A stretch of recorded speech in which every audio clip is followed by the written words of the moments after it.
दे, माता कृपा बना देगी, तब कोई के कोई पहचान नहीं पाएगा। ईश्वर कहते हैं, परमात्मा कहते हैं, मां कहती है कि कर्म कर्तव्य मेहनत करोगे तो जरूर पाओगे, कर्म कर्तव्य मेहनत नहीं करोगे तो कुछ पाओगे नहीं। दुनिया में लोगों को फेरा में पड़ोगे तो जिंदगी भर भटकते रह जाओगे। अपने घर में अपना तरीका सोचो कि मुझे जीना कैसे है, रहना कैसे है। एक गाना से कितने सामग्री बनता है, एक गाना से रस निकलता है, रस से चीनी बनता है। उससे चीनी बनाओ चाहे मिश्री बनाओ और चाहे गुड़ बनाओ, और उससे खीर बनाओ चाहे बुनिया, चाहे जिलेबी, चाहे रसगुल्ला, चाहे छपनो भोग बना लो, है तो मुखे, है तो गाना। तो एक गाना से कितने सामग्री बनता है। वैसे ही देखो मां को, भगवान है, एक भगवान है, एक मां है। अब जितने रूप में उनको देखना चाहते हो, जिस रूप में, जिस रंग में देखना चाहते हो, जिस नेह से जोड़ना चाहते हो, जिस रूप से, उसी रूप से मां जुड़ती है, आपके पास जाती है। मन क्या है जी? मन तो एक चंचल घोड़ा है, मन तो एक चंचल घोड़ा है। मन सबको करता है कि मेरे पास गाड़ी घोड़ा बंगला हो, मगर गाड़ी बंगला घोड़ा मन को दौड़ाने से नहीं होगा, कर्म कर्तव्य मेहनत करने से होगा। कर्म कर्तव्य मेहनत को नहीं किया जाएगा तो गाड़ी कहां से आएगा? बिना मेहनत के कुछ कर नहीं पाओगे। अगर कोई किसी को ठगता है तो ठगता नहीं है, खुद ठगाता है। किसी को कोई ठगता है तो ठगता नहीं है, खुद ठगाता है। किसी को कोई धोखा देता है तो धोखा नहीं देता है, खुद धोखा खाता है। गलत पैसा कभी खाइए नहीं, गलत पैसा कभी खाइए नहीं, और गलत पैसा घर में लाइए नहीं। गलत पैसा खाओगे, गलत पैसा घर में लाओगे तो घर में बुढ़ापा में 100 रोग बन जाएगा, घर का सुख शांति भाग जाएगा, और देह में इतना रोग बनेगा कि तुम्हारा जिंदगी में रोग से चैन नहीं मिल पाएगा। जीवन कहा गया है 2 रुपया मेहनत का कमाई कीजिएगा ना, 2 रुपया तो चुग चुगांतर तक रहेगा। जैसे माता लक्ष्मी जी, माता लक्ष्मी जी उल्लू पर आती है, उल्लू सवारी भी माता लक्ष्मी का है, और गरुड़ सवारी माता लक्ष्मी का है, कमल का फूल भी माता लक्ष्मी का है, माता लक्ष्मी जी का। कैसे? तो श्री हरि विष्णु जी के सवारी क्या है? गरुड़। और गरुड़ पर जब श्री हरि विष्णु जी चलते हैं तो बिना पत्नी का पति नहीं चलते हैं। तो उसी सवारी पर माता लक्ष्मी जी और श्री हरि विष्णु जी दोनों आदमी गरुड़ को सवारी करके चल देते हैं। और एक माता लक्ष्मी जी का सवारी क्या है? उल्लू। तो जब उल्लू पर चढ़कर माता लक्ष्मी जी जब घर में आती है तो क्षण चैन में करोड़पति बना लेती है। कम समय में इंसान को करोड़पति बना देती है।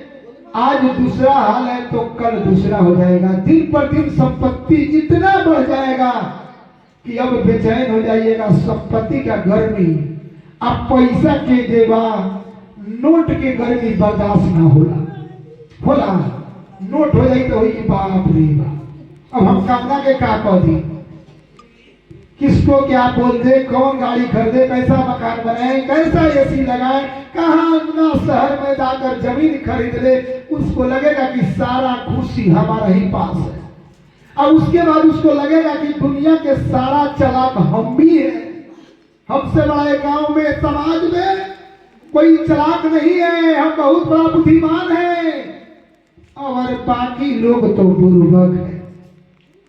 माता लक्ष्मी जी कहती हैं हम आते हैं गरुड़ सवार होकर जब उल्लू पर, तो उल्लू को रात को लौटता है, दिन को नहीं लौटता है। दिन को उल्लू दिखाई देता है, रात को उल्लू देखता है। तो उसी तरह 2 साल 4 साल 10 साल 12 साल रहेगी और 2-4 साल के बाद उल्लू पर चढ़कर आएगी और उल्लू बनाकर चला जाएगी। जब उल्लू बनाकर चला जाएगी तो गाड़ी बिक जाएगा, बंगला बिक जाएगा, गाड़ी बिक जाएगा, बंगला बिक जाएगा, जमीन बिक जाएगा। फिर जहां है उससे और नीचा चले आएंगे। उससे जब नीचा चले आएंगे तो फिर होशियार से बुर्बक बन जाएंगे। तो उल्लू पर आई है, उल्लू बनाकर चली गई है, उल्लू पर आई आती है, उल्लू बनाकर चली जाती है। आती है तो रोशनी जलाती है और जाती है तो अंधेरा करके चली जाती है। आज जब श्री हरि विष्णु भगवान आएंगे का साथ में मां लक्ष्मी जी आएगी, गरुड़ पर बैठेगी, गरुड़ को सवारी करके आएगी। और उसके बाद जो है कमल के फूल पर खिलते हुए जब आएगी तो पत्नी, अगर पति नहीं जाएंगे तो पत्नी भी नहीं जाएगी। कहा गया है घर में पति पत्नी जब दोनों रहते हैं तो घर बड़ी सुंदर लगता है। बेटा को तो बहू जब घर में आती है तो कितना खुशी मनता है कि मेरे घर में बड़ी सुंदर बहू आ गई, मेरा बेटा। उसी तरह जब माता लक्ष्मी जी भगवान विष्णु भगवान गरुड़ को सवारी कर लेते हैं, माता लक्ष्मी जी कमल पर खिलकर बैठ जाती है और जब आकर आपके घर में आसन जमा देती है तो दोनों जोड़ी जब जम जाएगा तो वो संपत्ति आएगा तो कभी जाएगा नहीं, सदा के लिए बना हुआ रह जाएगा। कहा गया है लाख पत्नी है तो क्या है, पति बिनु अंधेरा रहता है। कितना बड़ा पत्नी है तो क्या है, पति के बिगर अंधेरा रहता है। कितना बड़ा पति है तो क्या है, पत्नी के बिना अंधेरा रहता है। दोनों को महिमा बरोबर रहेगा, दोनों में राय सलाह रहेगा तो घर कभी बिखर नहीं पाएगा। कभी घर बिखरेगा? पति पत्नी में जब युद्ध हो जाएगा तो घर बिगड़ जाएगा। उल्लू पर अकेला जाती है और यहाँ गरुड़ पर दोनों आदमी जाते हैं तो वो घर बिखरता नहीं है। तो वैसे ही बहुत लोग ये सोचते हैं कि हम बहुत चालाक हैं, बहुत होशियार हैं। देखिए चोर होता है ना, वो साधु बाबा थे। एक आदमी ने बहुत चोर था, उसका डेली काम था चोरी करना, प्रतिदिन चोरी करता था। सब समाज के लोग कहा कि अरे तुम चोरी इधर उधर कर रहे हो। संत समाज के उस गांव में जब झुंड आया, संतों के झुंड जब आया तो सब लोग बाबा उसको कहा कि तुम साधु बन जाओ। सब लोग के प्रेशर जब बना तो चोर से साधु बन गया। और जब चोर से साधु बन गया तो संत के झुंड में गया कहीं तो चोरी करने को आदत था उसको। फिर राइट टाइम पर नींद खुल गया। जब चोरी करने का टाइम होता था तो उसका निंद्रा खुलता था। फिर निंद्रा खुल गया, कहा भाई हमको तो चोरी करने का आदत है, करे तो करे क्या। तुरंत क्या किया, इधर का कमंडल इधर रख दिया और इधर का इधर रख दिया। वो अपना कोरव को पूरा कर लिया। उसी टाइप का कुछ लोग होते हैं कि चोरी करते हैं और चोरी छोड़ते हैं तो कहते हैं कि वो हम जब चोरी करते थे वही वो करता होगा। कहता है लोग कि नहीं? अच्छा काम करने वाले को वो अपना जितना पहन का उठी है सब उसी पर ढालते हैं। मने मन कहते हैं कि होए ना होए कहीं ठगले हुई। जैसे हमको इस गांव में बहुत लोग कहता है कि बाबुआ ठगले बा मोटर कम पीता। कहता है बहुत लोग कि बाबुआ ठगले बा मोटर कम पीता। अब जब करी कुछ, अरे बाबा ठगते नहीं है, खुद ठगाते हैं। हम तो खुद ठगा जाते हैं। हम कहाँ किसी को ठगते हैं? ठगने वाले ठगा जाते हैं, ठगने वाले ठगा जाते हैं, होशियार लोग खुद धोखा खा जाते हैं। बुर्बक का ट्रेन छूटेगा? बुर्बक का ट्रेन कभी नहीं छूटेगा, इसलिए उसके पास तो घड़ी है नहीं। अब पीने घड़ी का उसको सवेरे एकदम जल्दी से खाना भंडार बनवाएगा, प्रसाद चटवाएगा, पैक करवाएगा, स्टेशन पर पहुंच जाएगा। गाड़ी से पहले वो चला जाएगा, गाड़ी आएगा, चढ़कर जहां जाना है चला जाएगा। होशियार के पास तो घड़ी है, मोबाइल है, तो टाइम देख रहा है, देखते देखते उसका गाड़ी छूट जाएगा। इसी तरह है, किसी को कोई ठगता नहीं, कोई ठगाता नहीं, किसी को कोई ठगता नहीं, कोई ठगाता नहीं। जब तक माता का महिमा नहीं होता तब तक कोई बनता कुछ नहीं। जब तक माता का महिमा नहीं होता तब तक कोई कुछ बनता नहीं। हरि का जग कब होता है, माता का जग कब होता है? गांव में एक बताइए, अष्टजाम महायज्ञ कब होता है जी? गौमाला जब उनका कृपा होगा, वो जब चाहेंगे कि अब हमारा एक जग हो जाता, तो किसी ना किसी मनुष्य के कंठ में और बैठ जाते हैं और शरीर में प्रवेश कर जाते हैं, अपना कार्य को पूरा करवा लेते हैं। तभी होता है अष्टजाम लखराम, वो अपना कार्य को पूरा करवाते हैं। अब वैसा ही समझ लीजिए, खगनी में माता को खगनी में आना था, प्रकट होना था, यहाँ अवतार लेना था, कलयुग के लोगों को दुखों को दूर करने के लिए। तो श्री राम जी जिस तरह अयोध्या में अवतार ले दिए, माता वैष्णो माता में आ गई, माता कामाख्या में अवतार हो गई, उसी तरह माता का लगा कि एक कलयुग में जो है अत्याचार बढ़ गया है, कलयुग में धरती पर पाप बढ़ चुका है। जब जब धर्म का हुआ हानि, जब जब धर्म का हुआ हानि, तब तक देवी देवता लेते हैं अवतार। उसी तरह मां सोची कि हम किसको बनाएं अपना इसका मध्यम। माता जी सोची, सारे देवी देवता सोचे कि हम किसको अपना मध्यम बनाएं, जिस मध्यम से अपना कार्य को पूरा करवाएं। तो फिर सच्चा ईमानदार भगत को तलाश किया जाता है। अच्छा एक चीज बताइए, जब भगवान को त्रेता में राक्षस देवता देवी मानव पर जब माता खगनी वाली कलयुग में अच्छे भगत को तलाश की, तो उनको एक अच्छा भगत को तलाश करते करते ईमानदार को, देखिए भगवान कहां जाते हैं? राजा को कभी था, राजा को कभी था, तो फिर भगवान काहे अवतार लिए? दशरथी को पुत्र बन के बहुत राजा लोग थे। फिर माता क्यों जनकपुर में अवतार ली? क्यों घड़ा जनकपुर में हलाया गया? ईमानदार का तलाश होता है। तुम कितनों चोर बेईमान मुझे बनाओगे, मगर ईश्वर कहते हैं, मां कहती है, मेरा बेटा ईमानदार है। तुम कितनों कुछ कहोगे, हम अच्छा भगत को तलाश कर रहे थे, मुझे अच्छा भगत मिल गया, मैं यहां अवतार हो गया, मैं पूरे विश्व को कल्याण करने के लिए मैं तैयार हो गया। बड़े से बड़े रोग, बड़े से बड़े कष्टों को निवारण करने के लिए मैं खगनी में प्रकट होकर के, अवतार होकर के जागरूक अवस्था में हो चुका हूं। अब मैं कोई दैत्य दानव राक्षस को, कोई ग्रह हो अगर अत्याचार कर रहा है मानव पर, अगर नर पर, मानव पर, तो मैं उसको छोड़ूंगा नहीं, उसको वध करके छोड़ूंगा। जिस तरह मैं वध जो है भैंसासुर को किया, हम वध जो है बड़े बड़े आसुर को किया, उसी तरह मैं इस कलयुग में अत्याचारी को छोड़ूंगा नहीं, वध करके ही रहूंगा।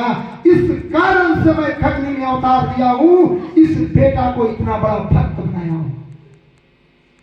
जब तक डंका उसका बजता है ईमानदार का, ढोल उसका नाम की बजता है जो ईमानदार है। चोर बेईमान तो चोरी करता है, डकैती करता है, दलाली करने वाले लोग कहते हैं कि मेरा नाम का डंका बजेगा। कभी तेरा नाम का डंका कहीं बजेगा नहीं।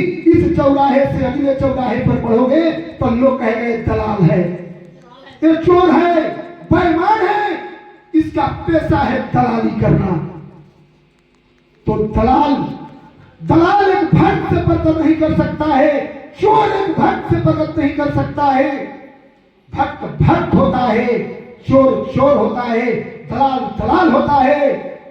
कभी जो है जीवन में भक्त बनना है तो दलाल को फेरा में मत पड़िए, अच्छा इंसान बनना है तो किसी चोर चुहाड़ नेता का फेर में मत पड़िए। उसका काम है समाज को भड़काना, समाज को फोड़ना। और मेरे सनातन से जुड़ाने वाले को हम छोड़ने वाले नहीं हैं। मेरे सनातन से जुड़ाने वाले को हम छोड़ने नहीं हैं, इसलिए कि मेरा सनातन जाग चुका है, मेरा सनातन चल चुका है। इसलिए कि माँ कहती है कि मैं इसलिए कल युग में अवतार लिया हूं कि मैं सनातन जाग गया है। सनातन सनातन है, भक्त भक्त है, भगवान भगवान है, इंसान इंसान है। माँ कहती है कोई जात पात नहीं, कोई ऊंच नीच नहीं, कोई भेद भावना नहीं। जाति हुई है एक नर एक नारी और सब में आत्मा एक ही है कि नहीं? सब में आत्मा एक है, सब एक है। अगर कोई ये कहता है कि मैं छोट ऊंच नीच भेद भाव में बदलता है, उसका फेरा में मत पड़िए। जहां रहिए माता माता माता करिए, आपका सारा कुछ दूर हो जाएगा। उसका काम वही है, उसका बचपन से अभी तक उसका पेशा है समाज को फोड़ना, सब दिन फोड़ता ही रहेगा। और माता कहती है कि मेरा काम तुमको रोकने से रुक नहीं पाएगा, मेरा चल दिया है रथ तो चल दिया है। जीवन में कभी देखिए, कभी अच्छा कर्म कर्तव्य मेहनत कीजिएगा तो पत्थर पर नाम लिखाएगा, कभी अच्छा कर्म कर्तव्य मेहनत कीजिएगा तो पत्थर पर नाम लिखाएगा। संत कहते हैं कि वो अच्छा कर्म करो कि मरने के भी बाद तेरा नाम अमर रहेगा। महात्मा गांधी चले गए, महात्मा गांधी चले गए, आज जो है गोस्वामी तुलसीदास चले गए, आज बाबा वाल्मीकि जी चले गए, फिर उन लोगों का नाम अमर है कि नहीं? मीरा चली गई, आज नाम अमर है कि नहीं? वो सब लोग ही मनुष्य था। तो कर्म करो, कर्तव्य करो, मीरा गोस्वामी तुलसीदास बनने का कर्म करो, कबीरदास बनने का, जो तेरा मरने के बाद भी तेरा पूजा पाठ तेरा जयकार जगत में होता रहे। और नहीं तो ऐसा क्रम करो कि मरने के बाद चौराहा पर तेरा नाम का बदनामी का टिक्का लगा रहे, कि कल तेरा परिवार को कोई जाए तो लोग कहे उसी परिवार का ही लड़का है, कि इसका बाबा दादा गलत करती थी। मिटा दो गलत को टीका को, और गलत रास्ता को बदल दो तो सत्यवादी बनोगे। सत्य करोगे तो सत्यवादी बनोगे, और गलत करोगे तो जीवन में कभी सुख शांति नहीं मिल पाएगा। सब लोग तंग हो गया था सगड़ पुत्र से। सगड़ पुत्र ने राजा सगड़ ने अश्वमेध यज्ञ का न्योता दिया। अश्वमेध यज्ञ का तैयारी किया बहुत धूमधाम से, और घोड़ा को छोड़ दिया। जब घोड़ा को छोड़ दिया तो इंद्र भगवान जब देखे तो कहे कि अब सगड़ का अहंकार खत्म होने का समय आ चुका है। तुरंत घोड़ा को पकड़ लिए, और इंद्र भगवान ने घोड़ा को पकड़े और घोड़ा को ले जाकर बांध दिए कपिल मुनि के आश्रम। और कपिल मुनि के आश्रम में बांध दिए। कपिल मुनि अपने समाधि में थे। शुरू में मैं सत्संग के माध्यम से कहे थे ना कि संत पूजा पाठ करते हैं, साधक साधना करते हैं। साधक अलग है, संत अलग है, और तांत्रिक अलग है, ज्योतिष अलग है। सब अलग अलग मार्ग है तो सनातन में का मेरा, मगर उसका पूछ की अलग अलग फूटा है। जैसे सब है एक, पेड़ एक है मगर डाल अनेक है, वैसे मेरा सनातन एक ही है। उसमें से 7 वो धर्म पंथ फुटुक चुका है। जैसे नदियां एक, सागर एक, और रास्ता अनेक। नदियां एक, घाट बहुत तेरा। उसमें जो होता क्या है, समुद्र में जितना नदी है, सारे नदी का मार्ग एक ही जगह है। सारा पानी कहाँ जाता है? समुद्र। प्रभु लक्ष्मी नारायण भगवान वास करते हैं।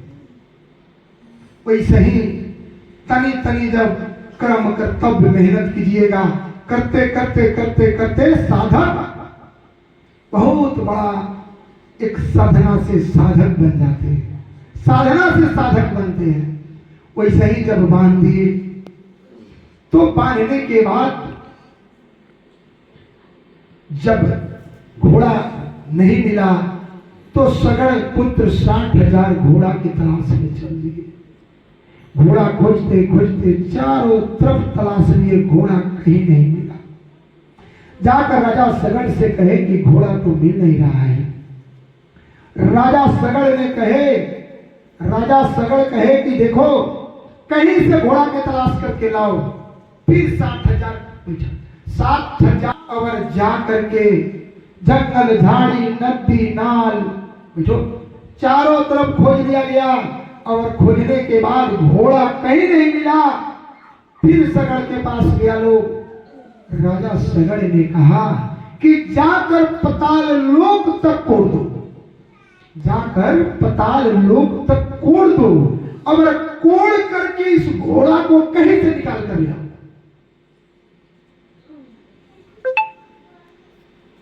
खोजते खोजते गया तो 60,000 उसी में घोड़ा बना हुआ था। और कपिल मुनि ध्यान में थे, संत क्या है, महात्मा क्या है, साधक क्या है। जहां से किरण फुटता है ना, जहां से सूरज उदय होते हैं और जहां डूबते हैं, वहां तक इलाका संत का होता है। संत आज यहाँ है, साधक यहाँ है, कल कहीं जा सकता है। उसके लिए तो चारों तरफ खुला ही खुला है, उसके लिए चारों तरफ खुला ही खुला है। जैसे प्रयाग का भी कुंभ आप लोग देखे थे, तो कुंभ मेला लगा हुआ था, तो मेरे संत भगवान लोग हर रूप को धारण करके पहुंचते थे।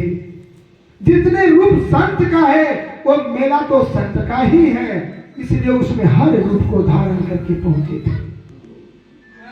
जो जैसा जैसा साधना किए थे उस साधना में अपना एकदम वहां लीन थे, तपस्या कर रहे थे। तो संत का अनेक भाव है, साधना का अनेक आसन है, साधना का संत का।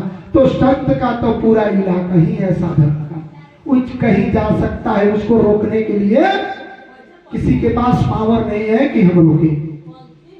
वैसे वो तो संत थे, तपस्या में थे, उनको दुनियादारी से क्या मतलब है, उनको कोई लोभ लालच माया से क्या मतलब है।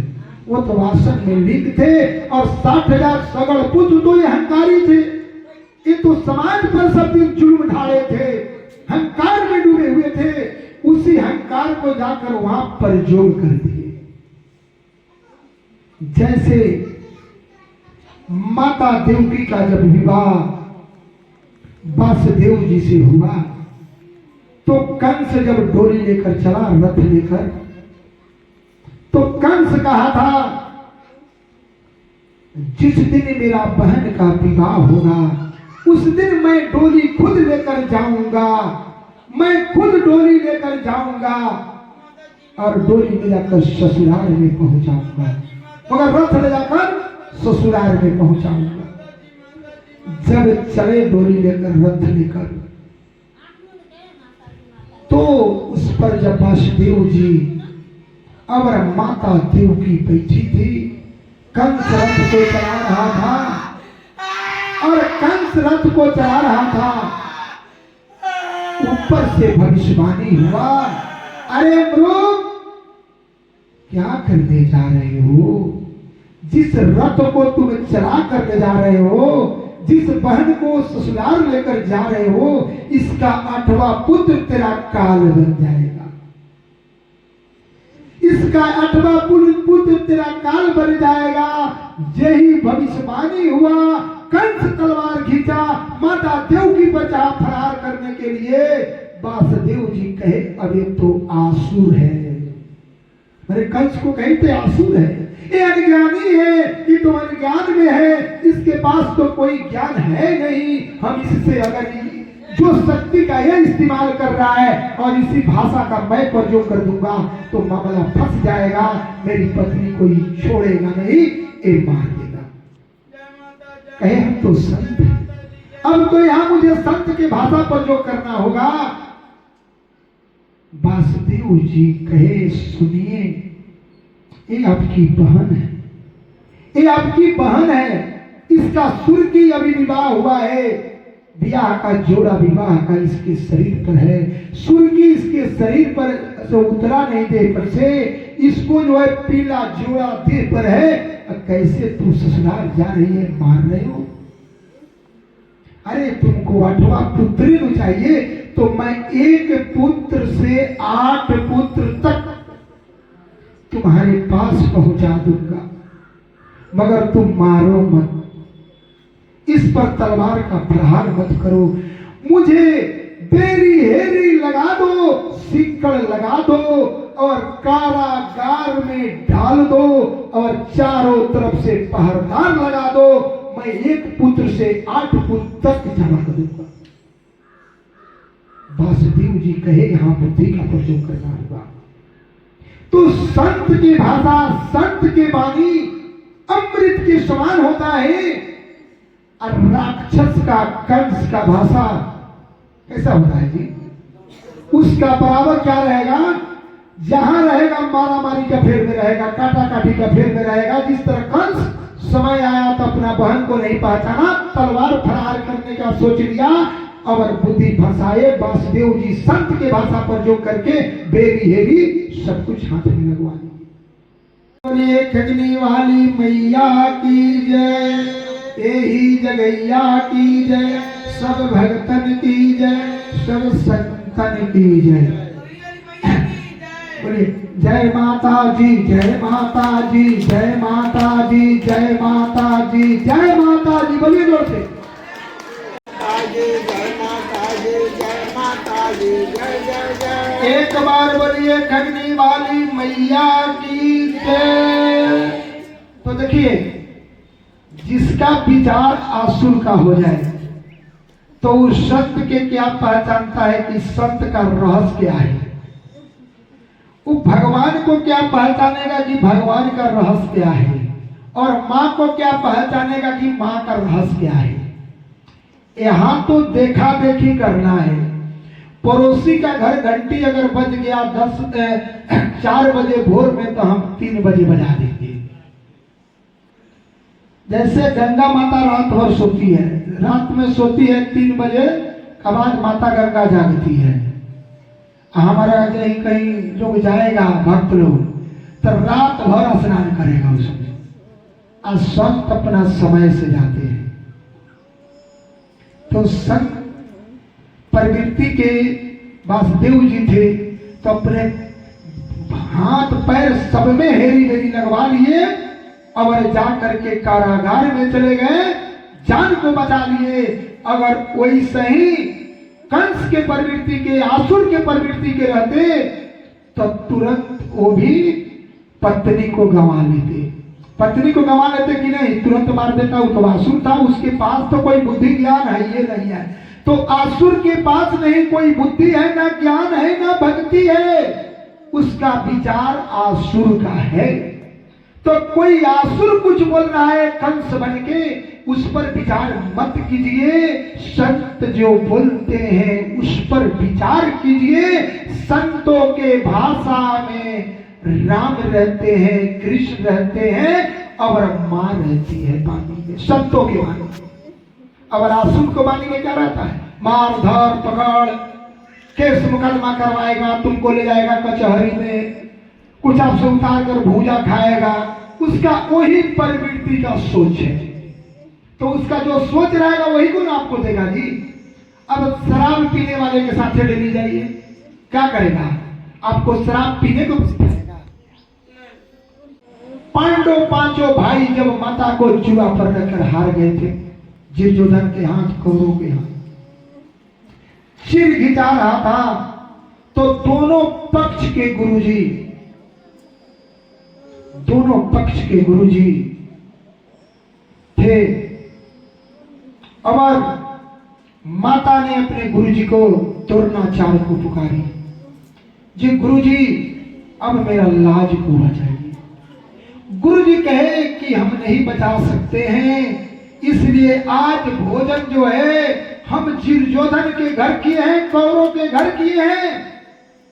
हम उनका नमक खा चुके हैं, हम नमक हरामी नहीं कर, नमक खाए हैं। हम कैसे जाएंगे? हम तुम्हारा चीर नहीं बचा सकते हैं, तेरा लाज नहीं बचा सकते हैं, इसके लिए तुम श्री कृष्ण को पुकारो। तो जब श्री कृष्ण जी के पुकारी तो श्री कृष्ण जी द्वारिका में सभा में बैठे थे।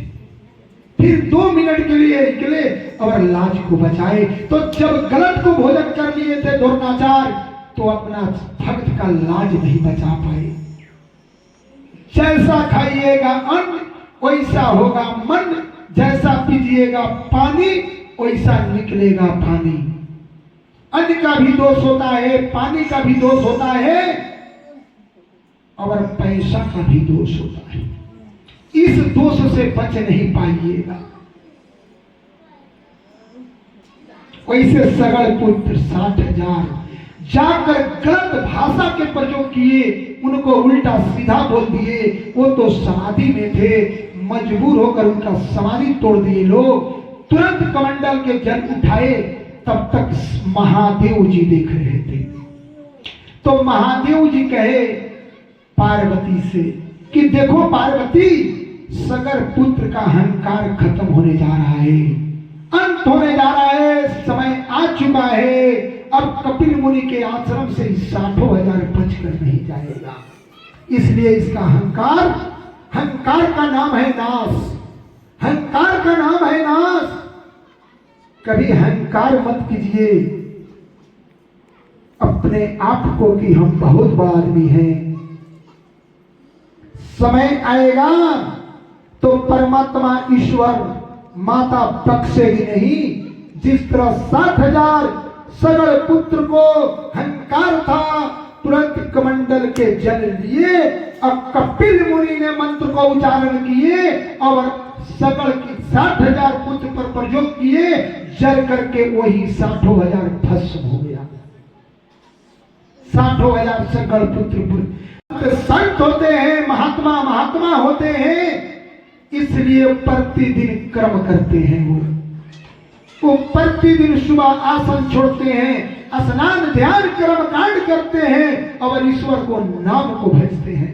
तो नाम में जितना दम है, नाम में जितना दम है उतना कुछ में नहीं है। एक बार नाम लेकर देखो उनको। परमात्मा तक कहते हैं कि तुम मुझे खोजो, तुम मुझे खोजो, हम तो बेचैन हैं तुमको पाने के लिए। तुम मुझे खोजो, मैं तो बेचैन है तेरे पास आने के लिए। एक बार तलाश में दौड़े आ जाने वाले। जब खोजिएगा तब अनुआएंगे। कर्म कांड अच्छा कर्म कीजिएगा तो ईश्वर जरूर आएंगे। अच्छा कर्म कर्तव्य नहीं कीजिएगा ईश्वर नहीं आएंगे। कर्तव्य खराब कीजिएगा, कर्म खराब कीजिएगा तो वही चीज तुमको भी बनना पड़ेगा।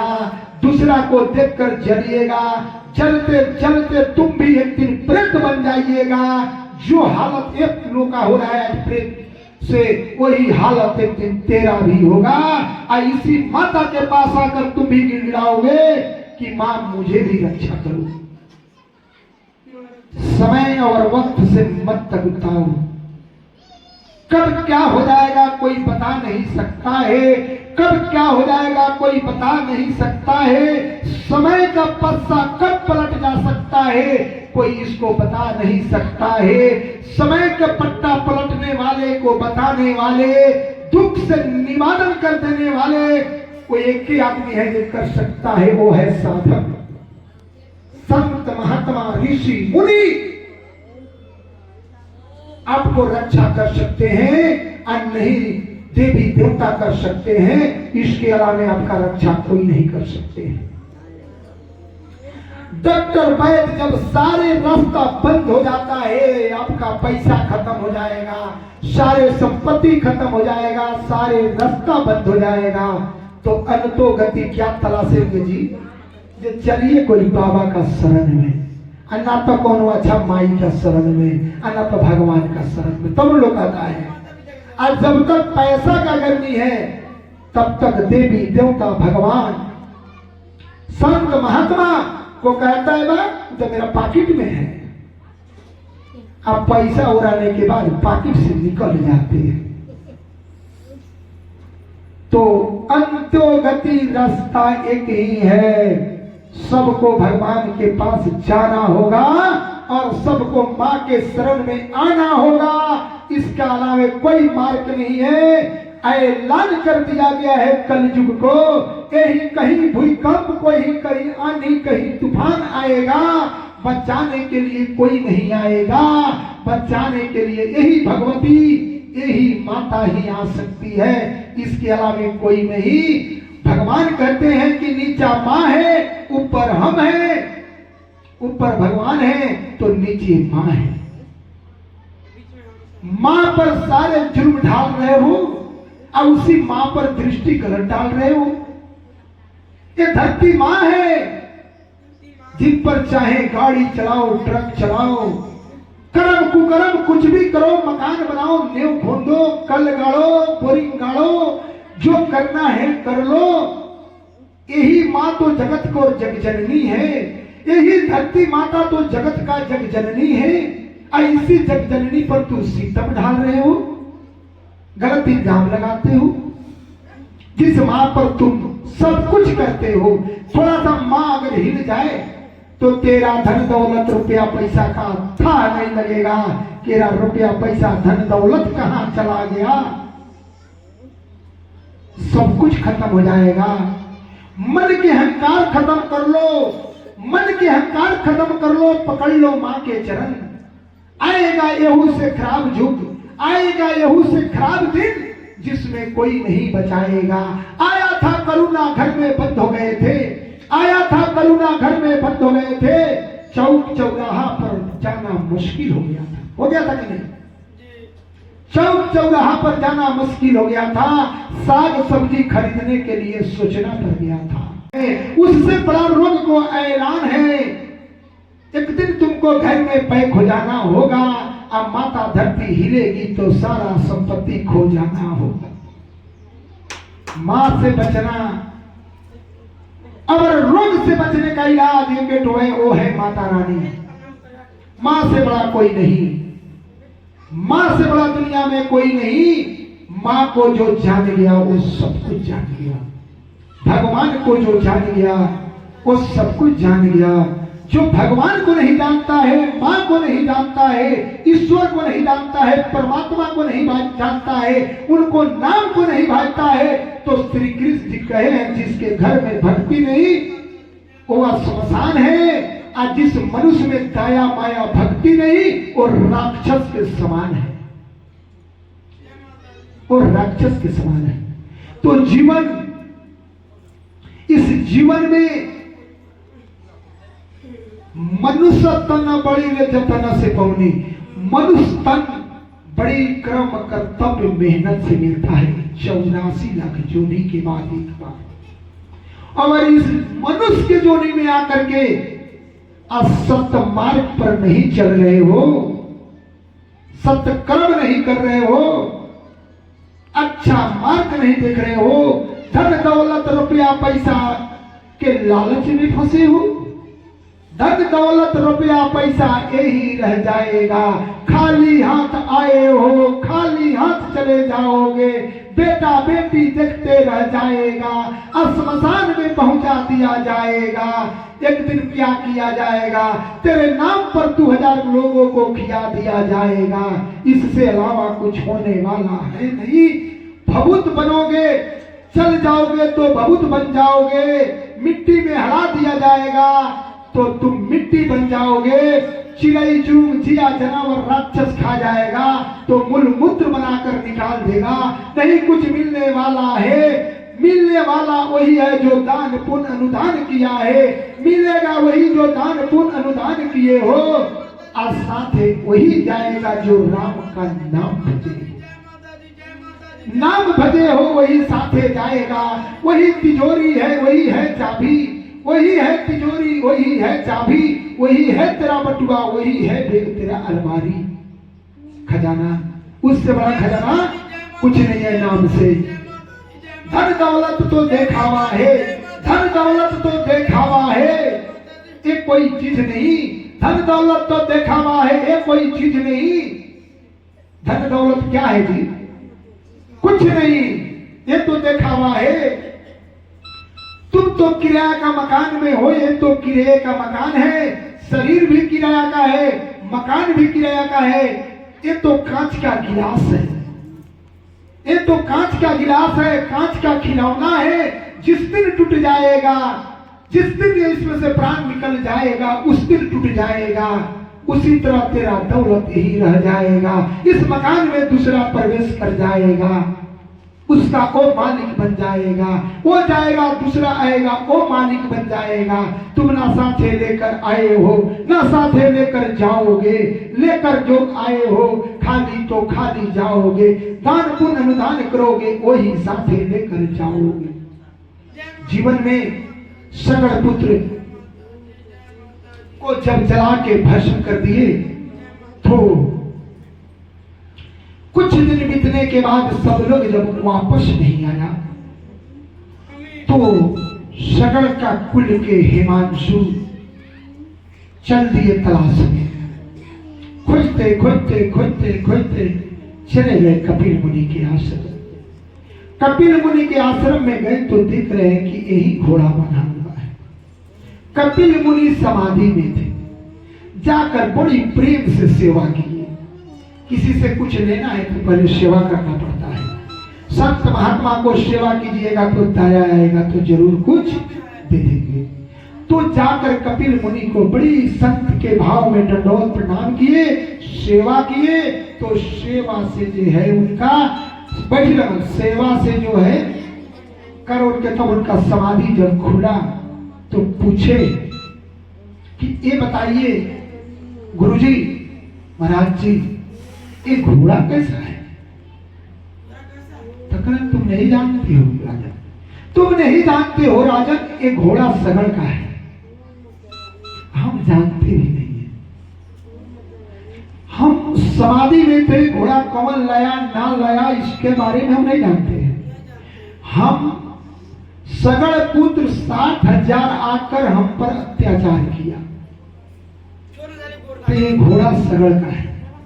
हम पर अत्याचार किया, हमने कमंडल का जल लिया, अग्नि को आवाहन करके एक बार मार दिया, ये जल कर भस्म हो गया। 60,000 इस सगड़ पुत्र का भिंडी है, भेड़ू है। अब बड़ी भाव से सेवा करते करते पूछे कि इन लोगों का उद्धार कैसे होगा, इन लोगों का उद्धार कैसे होगा? कहे कि देखिए, उद्धार के लिए जब तक गंगा माता धरती पर नहीं आएगी तब तक उद्धार नहीं होगा। इनको उद्धार के लिए 60,000 सगड़ पुत्र का गंगा को धरती पर लाना होगा। माता गंगा धरती पर आएगी तो इन लोगों को उद्धार कर जाएगी, उद्धार करेगी। इसके पहले उद्धार होने वाला नहीं है। उसके बाद 60,000 वो आए और आकर क्या किए, चले गए। पूछे कैसे उद्धार होगा? तपस्या कीजिएगा, तपोवन तपस्या से माता गंगा खुश हो जाएगी। जब वो आएगी तो वही उद्धार कर जाएगी। और वापस चले गए घर। अब हिमांशु जब घर गए घोड़ा लेकर के, तो घोड़ा देखकर राजा सगड़ बहुत खुश हो गए। आज जब कहे कि है पूछे, आज जब वो कहे कि 60,000 पुत्र जल के भस्म हो गया, कपिल मुनि के आश्रम में सगड़ का सारा घमंड टूट गया। और सगड़ ने सारे घमंड सगड़ का टूट गया और राजा सगड़ ने तुरंत अपने आसन पर गिर गए। अगर गिर कर रोने लगे कि ये 60,000 मेरा पुत्र चला गया। हिमांशु ने कहे कि हम जा रहे हैं तपस्या करने उन लोगों को उद्धार के लिए, माता गंगा को। तपस्या करते करते राजा सगड़ हिमांशु भी चले गए, मगर माता गंगा नहीं आई। फिर कुछ दिन बीतने के बाद दिलीप गए तपस्या करने, और ये तपस्या करते करते चले गए, माता गंगा धरती पर नहीं आई। तब भागीरथ जी कहे आए, तो भागीरथ जी कहे कि हम जा रहे हैं तपस्या करने, जब तक माता गंगा आएगी नहीं तब तक हम वापस आएंगे नहीं, और हम आएंगे नहीं। भागीरथ जी गए।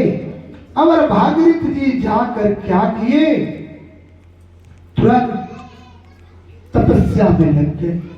तपस्या करते करते करते उनको 10,000 वर्ष बीत गया।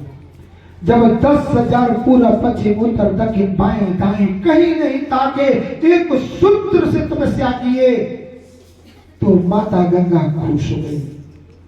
अब खुश होकर माता गंगा कही कि देखो भागीरथ, हम नहीं आ सकते हैं, हम आएंगे तो पूरे सृष्टि जमीन धरती जलमय हो जाएगा, इसके लिए तू महादेव का तपस्या करो। तो वो महादेव का तपस्या किए, और जब महादेव का तपस्या किए तो महादेव जी खुश होकर के आए, कहे बोलो भागीरथ क्या बात है। भागीरथ जी कहे कि देखिए हमको माता गंगा को लाना है, अगर माता गंगा आएगी तो पूरे जलमय हो जाएगा, माता गंगा आपका जाटा में ही आ सकती है। महादेव जी अपने जाटा को खोल दिए, उसमें माता गंगा 3 बूंद आई। अगर 3 बूंद जब आई तो महादेव को जाटा में 1 साल घूमी, और 1 साल के बाद 1 बूंद धरती पर, 1 बूंद ऊपर और 1 बूंद पताल लोक गई, 3 बूंद मात्र। और आई जब समुद्री में तो कही कि भागीरथ तुम जाओ, रथ और घोड़ा लाओ, आगे आगे तुम चलो, पीछे से हम चलेंगे। भागीरथ आगे आगे चले रथ से, माता गंगा पीछे पीछे चली। और माता गंगा आई कहां, हरिद्वार में। जब माता हरिद्वार में आई तो वो तीर्थ स्थल बनाई। माता हरिद्वार में आई तो तीर्थ स्थल बनाई, जहां माता का आज आरती पूजा गंगा माता का वहां होता है, और उनकी 8 पर पूर्ण रूप से धाम बन गया। वहां से माता गंगा चली तो प्रयाग आई, और प्रयाग से चली तो काशी विश्वनाथ के पास आई, वहां भी धाम बनाई। और वहां से मां चली तो सीधे कपिल मुनि के आश्रम में गंगा सागर गई। अब गंगा सागर जाकर समुद्र में मिल गई, और 60,000 सगल पुत्र के उद्धार कर दी। और उद्धार करने के बाद उसमें स्नान करने के लिए जिस दिन भागीरथ राम जी को और श्री लक्ष्मण जी को लेकर गए, और 3 आदमी जब माता गंगा में स्नान किए, तो माता गंगा कही कि धन्य है भागीरथ तू, आज प्रभु को मेरे पास पहुंचाया और गंगा को लाकर हमसे मिलाया। तो जब तक कोई मध्यम नहीं बनेगा, तब तक कोई देवी देवता धरती पर नहीं आते हैं। जितने स्थान शक्तिपीठ बना हुआ है, तीर्थ स्थल बना हुआ है, आज कोई ना कोई इसके लिए मनुष्य त्याग पत्र डाला है, और त्याग पत्र डालने के बाद तभी आज कोई शक्ति पीठ स्थान बना है, कोई मंदिर बना है, कोई जगह बना है जहां आज सारे भक्त और सब लोग दर्शन करने जाते हैं।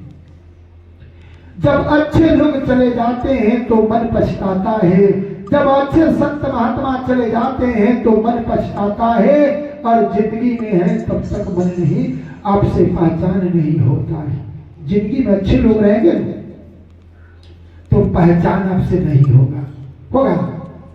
अगर बाबा गोस्वामी तुलसीदास जी को लोग नहीं पहचाना तब तो इतना शासन दिया ना, पहचानते तो इतने शासन लोग देता। और शासन सारे सहते हुए रामचरित्र मानस लिखिए, देखिए ताज रामचरित्र मानस एक ऐसा चीज है जो कलयुग का साक्षात भगवान, जिसको रामचरित्र मानस का ज्ञान हो जाए तो ज्ञान दाता हो जाएगा। इसलिए कि साक्षात रामचरित्र मानस कलयुग का भगवान है, जिसके अंदर रामचरित्र मानस का ज्ञान आ जाए उसके अंदर से लोभ लालच माया क्रोध खत्म हो जाएगा, उसके घर में सुख शांति आएगा। राम 4 भाई थे, उनमें कितना प्यार प्रेम था कि राज भरत के लिए छोड़कर बन गए, और भरत जी जाकर के चित्रकूट से चरण पदुका लाए, और 14 बरस चरण पदुका को सिंहासन पर रख के अयोध्या से बाहर रह करके नंदीग्राम में भक्ति पूजा पाठ किए। बोलिए आज का भाई कैसा है? अपना बेटा को करोड़पति बनाने के लिए एक बीता जमीन के लिए झूठ बोल दे रहा है। बोलिए एक माँ का 4 पुत्र है, एक माँ का 4 पुत्र है, तो जिस दिन जन्म हुआ होगा चारों भाई का कितना मिलन हुआ होगा कि नहीं? लालच लोभ माया में आज चारों भाई अपना में कट रहा है, कोर्ट कचहरी का चक्कर काट रहा है ना, अपना संपत्ति को खुद कमा रहा है कि उसका ज्ञान नहीं है उनके अंदर भगवान का ज्ञान नहीं है, वो अज्ञानी है। अज्ञानी बनकर अपने संपत्ति को दूसरा को घर पहुंचा रहा है, चक्कर कचहरी कोर्ट को काट रहा है, अपने दौलत ले जाकर काला कोर्ट वाले को दे रहा है। क्यों? अरे उस भाई के लिए सोचो, हम खाए तो वही बात, मेरे भाई खाए तो वही बात है, तो दोनों एक माँ का पुत्र, हम दोनों हैं तो एक माता पिता के पुत्र। दहिना बाँ कटा तो हमारा है और बायां भी कटा तो हमारा है, दर्द तो दोनों हम लोग को बाँ हमारा है, वो भाई हमारा है, हम भी उसका भाई है। एक दिन भाई मरेगा तो कौन माथा छिलाएगा जी? कौन छिलवाएगा? भाई छिलवाएगा जी। तो भाई चला जाएगा तो दोबारा नहीं मिल पाएगा, भाई चला जाएगा तो दोबारा नहीं मिल पाएगा। भाई से प्यारा दुनिया में कोई चीज नहीं, भाई से प्यारा दुनिया में कोई चीज नहीं है, भाई से प्यारा दुनिया में कोई चीज नहीं है। इसलिए कि भाई भाई होता है। अगर बच्चा 2 भाई है, छोटा छोटा लिखा बच्चा में, और पढ़ने गया है बच्चे में, अगर उसको स्कूल में दूसरा बच्चा मार दे तो बर्दाश्त करेगा जी? तुरंत मारकर उसको धोना झाड़ देगा, हमारा भाई को क्यों मारा है। और जब वही भाई के जब जवान हो जाता है, शादी विवाह हो जाता है, पोता पोती आ जाता है, आपके घर में पतो आ जाता है, तो उस भाई दुश्मन हो जाता है कि ना एक क्रम से कुछ हड़पे के पड़ी हमरा। अरे उस दिन को याद करो जिस दिन एक चॉकलेट में तुम आधा तुम खाते हो, आधा भाई खाता था, एक में 2 टुकड़ा बनाकर आधे आधे दोनों खाते थे, तो उस दिन भाई दुश्मन नहीं था। आज लोभ में आकर के उस चॉकलेट का समय का इंतजार करो। अच्छा ये मुझे छोटा अगर 2 भाई है, स्कूल में गया है, कोई चीज खरीदेगा तो अकेला वो खा सकता है? कभी नहीं खाएगा। इसलिए नहीं खाएगा कि भाई हमारा भाई है, आधा वो खाएगा तो आधा हम खाएंगे। तो जीवन में उस दिन को याद करो बचपन के, जिस तरह बचपन में राम जी और लक्ष्मण जी या भरत जी आम तोड़ने के लिए भरत जी गए और फुलवारी में, और भरत जी और श्री राम जी और लक्ष्मण जी उस समय में भरत जी ज्यादा आम तोड़े, राम जी कम तोड़े। उस समय में राम जी को भरत जी जिताए थे ना, याद है बचपन में। उस समय में भी तो भगवान कहे थे, अरे भरत जी को राम जी जिताए थे। उस समय में राम जी भरत जी को ज्यादा से ज्यादा आम दिए थे।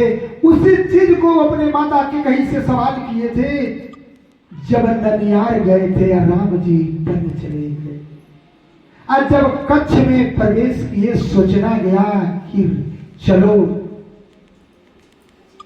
और जब आते कच्छ में प्रवेश किए तो मां से कहे कि मां, अरे उस भाई के लिए जो बचपन में हम लोग खेलते थे, और राम जो है इतने आम बगीचा से तोड़ते थे तो हमको देकर जिताते थे, और उस भाई के लिए गद्दारी। अरे वो भगवान है, भगवान ईश्वर है, तो भाई से करिएगा बेईमानी तन निर्धर नहीं तो कोरी। देहाती भाषा बोले, हमारे देहात में लोग कहते हैं कि नहीं, तो भाई भाई होता है। देखिए भाई से बड़ा दुनिया में कोई नहीं है। एक बार बोलिए श्यामा रामचंद्र भगवान की जय माता जी, जय माता जी, जय माता जी, जय जय माता। एक बार बोलिए खगनी वाली मैया की जय, यही जगैया की जय, सब भगतन की जय, सब संतन की जय, आज के दिन की जय, आज की समय की जय, अनंत कंद भगवान की जय, आज की सत्संग की जय, हर